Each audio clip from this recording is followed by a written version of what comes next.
आपण बघत आहात AKP न्यूज मराठी, आपला आवाज आपली ताकद। सबस्क्राइब करा, शेअर करा, लाईक करा। AKP news Marathi.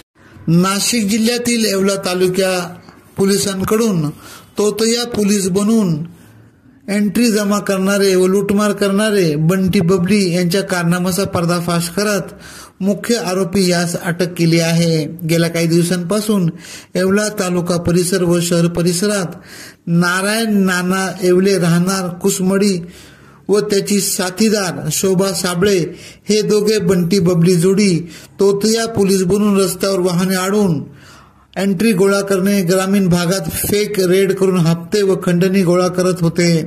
सदरची तक्रार येवला तालुका पोलिसांना प्राप्त होताच पोलिसांनी सापळा रचत मुख्य आरोपी नारायण नाना येवले यास अटक केली असून त्याची साथीदार शोभा साबळे ही मात्र फरार आहे।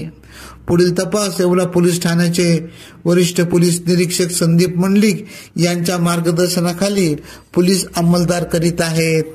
येवला तालुका पोलीस स्टेशन हद्दीत मागील काही दिवसापासून बंटी बबलीची जोडी असणारे नारायण नाना येवले व शोभा साबळे हे दोघे पोलीस असल्याची बतावणी करत लोकांकडून पैसे मागत होते अशी तक्रार आमच्याकडे प्राप्त झाल्यानंतर त्या तक्रारीची आम्ही दखल घेऊन सदर व्यक्तींवरती गुन्हा दाखल केला असून त्यातील नारायण नाना येवले राहणार कुसमडी या व्यक्तीस अटक केलेली असून त्यास कोर्टासमोर हजर करून सध्या PCR मध्ये आहेत। बाकी इतर साथीदार आहेत त्याचे शोभा साबळे यांचा आम्ही शोध घेत आहोत। AKP न्यूज साठी ब्युरो चीफ अनवर खान पठाण, नाशिक।